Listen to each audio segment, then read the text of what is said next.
नमस्कार दोस्तों, अंगेरा ज्योतिष पीठ के चैनल में आप सभी का एक बार फिर स्वागत है।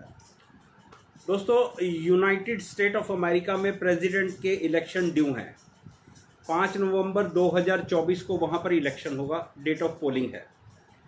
तो आज हम इसी टॉपिक पर वीडियो बनाने जा रहे हैं और इसी टॉपिक पर आज हम जो बाइडेन साहब की जन्मपत्री की चर्चा करेंगे कि क्या जो बाइडेन साहब के दोबारा प्रेसिडेंट बनने के चांसेस हैं। हम जो बाइडेन साहब की जन्मपत्री पर कुछ एक राजयोगों की और कुछ एक दशाओं की बड़ी अच्छी बात करेंगे। मुझे आशा और उम्मीद है कि आप सभी लोग मेरे साथ मेरे चैनल पर मेरी इस वीडियो पर अंत तक बने रहेंगे और आप लोगों को कुछ ना कुछ ज़रूर सीखने का मौका मिलेगा। जैसा कि आप लोगों ने देखा होगा, मैं अपनी हर वीडियो में सूत्र जरूर देता हूँ। मैं आपको रीज़न बताता हूँ कि क्यों मैं ये बात कह रहा हूँ। कभी हो सकता है मेरी वो बात गलत हो जाए, कभी हो सकता है वो मेरी बात ऑब्जर्वेशन मेरी गलत हो जाए, लेकिन फिर भी मेरी कोशिश ये है कि कम से कम जो बात मैं देख रहा हूँ वो मैं आप लोगों तक पहुँचाऊँ। क्योंकि मुझे ऐसा लगता है कि आज हमारे देश में ज्योतिष अच्छी ऊंचाइयों को छू रहा है और लोग ज्योतिष को सीखना चाहते हैं और चाहते हैं कि ये देखा जाए कि किस तरह से ये ज्योतिषी लोग एक इवेंट को देख लेते हैं, क्या रीज़न होते हैं। तो मेरी अभी तक मेरे ख्याल यूट्यूब पर 300, 350, पौने 400 के करीब वीडियोस हो चुकी हैं। ऐसी एक भी वीडियो नहीं होगी जिसके अंदर मैंने सूत्र ना बताया हो। लगभग सभी वीडियोस के अंदर मैंने आप लोगों को कोई ना कोई सूत्र जरूर दिया है। तो दोस्तों, बात करेंगे 2024 अमेरिका के राष्ट्रपति के चुनाव की और बात कर रहे हैं हम जो बाइडेन साहब की जन्मपत्री की। जो बाइडेन साहब का जन्म हुआ 20 नवंबर 1942 को, 1942 को, और इनकी कुंडली बनकर आती है वृश्चिक लगन की, मेष राशि है और कन्या नवांश है। चंद्रमा अश्विनी नक्षत्र का, केतु की महादशा में इनका जन्म हुआ। ये जन्म पत्री आप लोगों की स्क्रीन पर आ गई है। मैं इस जन्म पत्री के सभी राजयोगों की बात नहीं करूंगा, लेकिन मैं आप लोगों को बार बार ये बात कहता हूं कि अगर आपकी जन्म पत्री में, आपकी ज़िंदगी में अच्छे ग्रहों की दशाएं आ जाती हैं तो आपको ज़िंदगी के अंदर अच्छे रिजल्ट मिल जाते हैं। बेशक आपके राजयोग वीक हो, वीक का मतलब ये नहीं कि बिल्कुल ही वीक हो, मतलब ज़्यादा स्ट्रॉन्ग ना हो। अगर दशानाथ स्ट्रॉन्ग है, अगर दशानाथ अच्छी पोजीशन में बैठा हुआ है, अगर दशानाथ आपको रिजल्ट देने के काबिल है, तो वो आपको अपनी पूरी महादशा के अंदर आपको अच्छे नहीं, बहुत अच्छे और बेहतरीन रिजल्ट दे देगा। मैंने ये चीज़ें आपको पहले भी टीच करी हैं, आज एक बार फिर टीच कर रहा हूँ। आज की टीचिंग या आज की जो चर्चा है वो जो बाइडेन की कुंडली पर है। जो बाइडेन की कुंडली के अंदर आप देखो, मैं आपको थोड़ा पीछे लेकर जाना चाहूँगा। जो बाइडेन साहब को राहु की महादशा मिली, जो बाइडेन को राहु की महादशा मिली भाई साहब 1988 में। और ज़रा आप यहाँ पर ध्यान दो, राहु कहाँ बैठा हुआ है। राहु कुंडली के 10वें घर में बैठा हुआ है। मैंने सब कुछ छोड़ दिया, चंद्र राशि छोड़ दी, चंद्रमा किस राशि में पड़ा है वो भी छोड़ दिया, लगन क्या है वो भी छोड़ दिया, लग्नेश कहाँ गया वो भी छोड़ दिया। मैं सीधा और सीधा आप लोगों को दशाओं पर आपका ध्यान केंद्रित कर रहा हूं। आपको ये कह रहा हूं कि आप दशानाथ को देखो कितना स्ट्रांग पड़ा हुआ है और ये व्यक्ति कहां पहुंच गया। राहु की महादशा, राहु इस कुंडली के 10th हाउस में पड़ा हुआ है भाई साहब, और 10th हाउस में पड़ा हुआ ग्रह आपको हमेशा और हमेशा अथॉरिटी दिलवाता है। और ये व्यक्ति 1973 से लेकर और 1973 से लेकर और 2009 तक यूनाइटेड स्टेट का सीनेटर रहा है। पूरे 18 साल अमेरिका के अंदर सीनेटर। आप देखो कितनी हाई चेयर है अमेरिका के संविधान के अनुसार। उसके बाद हम बात करते हैं बृहस्पति की। तो बृहस्पति की महादशा लगी इनकी 2006 में। अब आप देखो, ये बृहस्पति वक्री पोजीशन में उच्च राशि का बैठा हुआ है। अब ये बृहस्पति की डिग्री है 2 डिग्री और 4 मिनट, मतलब बृहस्पति वर्गोत्तम है। D9 चार्ट में 11th हाउस में आ जाता है वर्गोत्तम होके। और भी आपको बताता हूँ, ये बृहस्पति पुष्कर नवांश का प्लेनेट है। आप देखो इस बृहस्पति के साथ कितनी स्थितियां ज्योतिष की जुड़ी हुई हैं। पहला बृहस्पति उच्च राशि का, दूसरा बृहस्पति वर्गोत्तम, तीसरा बृहस्पति पुष्कर नवांश का, और बृहस्पति की दशा 16 साल की भाई साहब, 16 साल की। और ये 16 साल तक ये व्यक्ति अमेरिका का वाइस प्रेसिडेंट रहा। जो बाइडन 20 जनवरी 2009 से लेकर 20 जनवरी 2017 तक अमेरिका के वाइस प्रेसिडेंट रहे। देख रहे हो, अब कई लोग मिल जाएंगे आपको, दुनिया जहान की वीडियोस भी अवेलेबल होंगी। मैं तो देखता नहीं भाई, ये बृहस्पति वक्री हो गया, शनि वक्री हो गया, उसके ये रिजल्ट मिलेंगे, उसके वो रिजल्ट मिलेंगे, उसके ऐसे रिजल्ट मिलेंगे। अब आप यहाँ देख लो, बृहस्पति भी वक्री है, शनि भी वक्री है, दोनों ग्रह वक्री हैं। और वक्री ग्रह पर वक्री ग्रह की ही दृष्टि है, यानी कि बृहस्पति के ऊपर शनि की तीसरी दृष्टि है। और आप देख लो बृहस्पति ने कितने शानदार रिजल्ट दे दिए। और उसके बाद 2021 में, मेरे ख्याल 2021 की फरवरी या मार्च में मैंने ये ऑब्जर्वेशन अपनी सोशल मीडिया पर अवेलेबल है, आप लोग देख सकते हो, फेसबुक के पेज पर मेरे अवेलेबल है। मैंने ये ऑब्जर्वेशन मार्च अप्रैल में या फरवरी मार्च में की थी कि जो बाइडन साहब अब की बार 2021 में जो चुनाव हो रहे हैं वहाँ पर विजयी होंगे। और उस वक्त इनकी बृहस्पति की महादशा में राहु का अंतर चल रहा था। देखो, एक तो बृहस्पति इतने शानदार स्थिति के अंदर, और जरा राहु की जो अंतरदशा नाता है वो 10th हाउस में बैठा हुआ है। तो मेरे दोस्तों, इस तरह से ज्योतिष के अंदर, जन्म पत्री के अंदर दशाओं को कैलकुलेट करते हैं और दशाओं के रिजल्ट निकाले जाते हैं। अगर महादशानाथ आपकी कुंडली में अच्छी पोजीशन में नहीं है तो आपको अच्छे रिजल्ट नहीं मिलेंगे।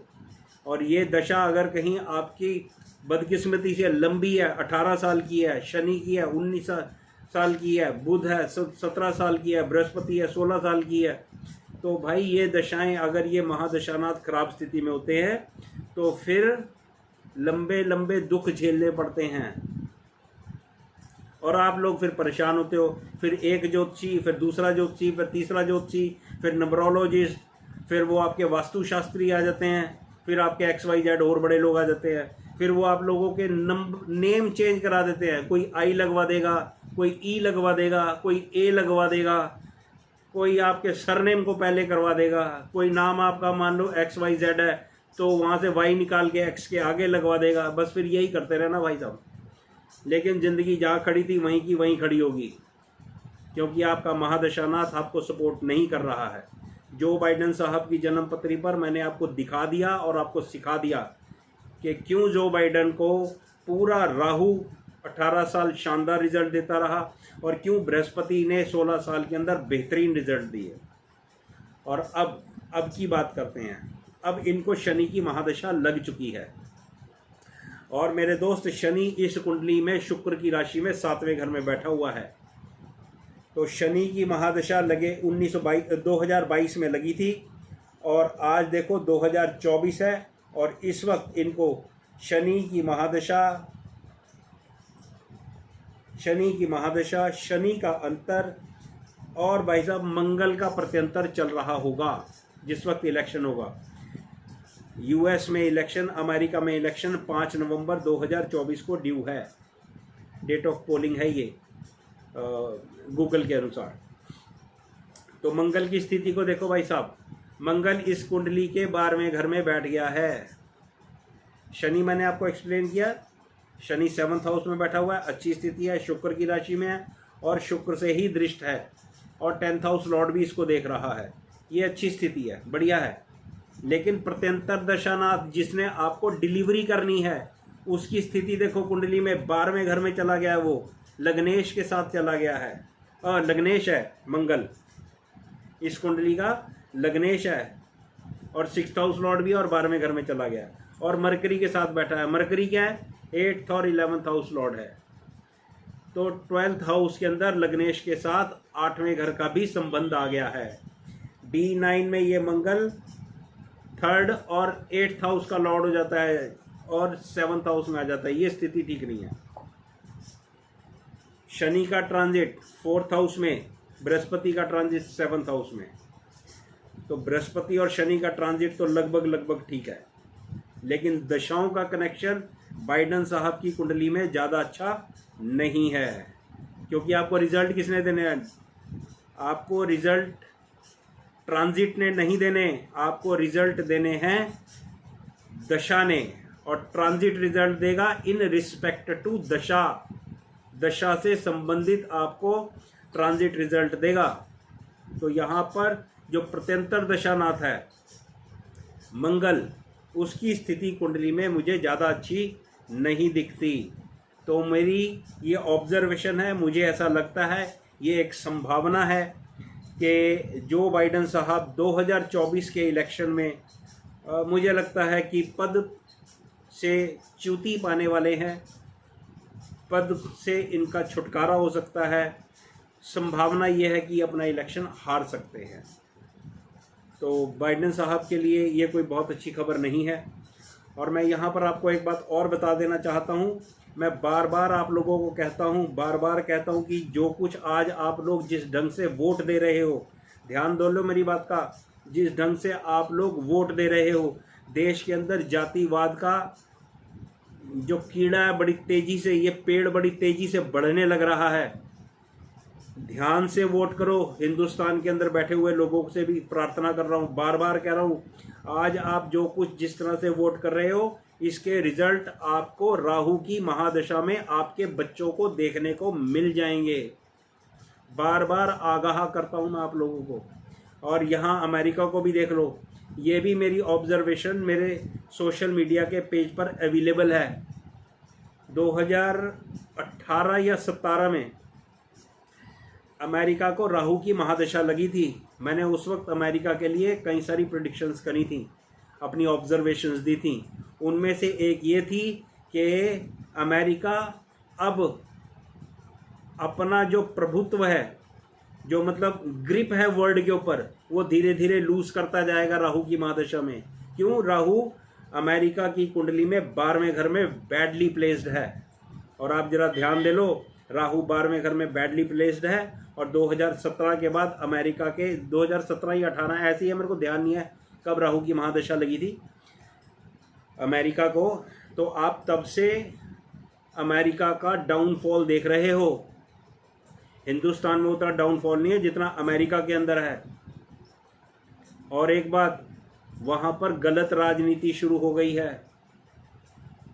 जो पहले साफ सुथरी हुआ करती ना, अच्छी हुआ करती थी, वहाँ पर भी गलत बयानबाजी, गलत ये वो सब तथ्यों को पेश करना, ये वो सब कुछ अमेरिका के अंदर भी शुरू हो गया है। दूसरी बात, आप लोगों को एक चीज़ और टीच कर रहा हूँ, राहु एक वृद्ध प्लेनेट है, बूढ़ा प्लेनेट है, 80-90-100 साल के आसपास। नाउ सी, राहु की महादशा में जिस वक्त शुरू हुई थी तब शायद हाँ मुझे याद है वो ओबामा साहब प्राइम मिनिस्टर प्रेसिडेंट थे, फिर डोनाल्ड ट्रंप आए, फिर हाँ 2017 के आसपास की बात है। तो आप ये देखो कि राहु की महादशा के अंदर डोनाल्ड ट्रंप साहब प्रेसिडेंट बने। और ट्रंप साहब कितने एज के? ट्रंप साहब मेरे ख्याल 1943 या 1940 के ऐसे ही बॉर्न है। और उसके बाद कौन प्रेसिडेंट बना? बाइडेन साहब। बाइडेन साहब भी 1942 के बॉर्न है। तो आप ये देखो, दोनों के दोनों बुजुर्ग प्रेसिडेंट, 75 साल से ऊपर के, 70 साल से ऊपर के। तो प्लेनेट इस तरह से अपने रिजल्ट देता है। तो इस तरह से भी जितना ज़्यादा प्लेनेट के बारे में सोचोगे, समझोगे, पढ़ोगे, उतने ज़्यादा अच्छे रिजल्ट्स आपको प्लेनेट से संबंधित सीखने को मिलेंगे। तो भाई ये मेरा वीडियो आप लोगों के लिए, उम्मीद है जो कुछ मैं आपको पढ़ाना चाह रहा हूँ, जो कुछ बताना चाह रहा हूँ, आप लोगों तक मेरा मैसेज पहुँचा होगा। मेरा वीडियो अच्छा लगे तो प्लीज़ लाइक और शेयर ज़रूर करें। सभी व्यूअर्स का जिन्होंने मेरी वीडियो पूरी देखी है, उन सभी का बहुत बहुत धन्यवाद। प्लीज़ मेरे चैनल पर आगे के लिए भी बने रहें। शुक्रिया।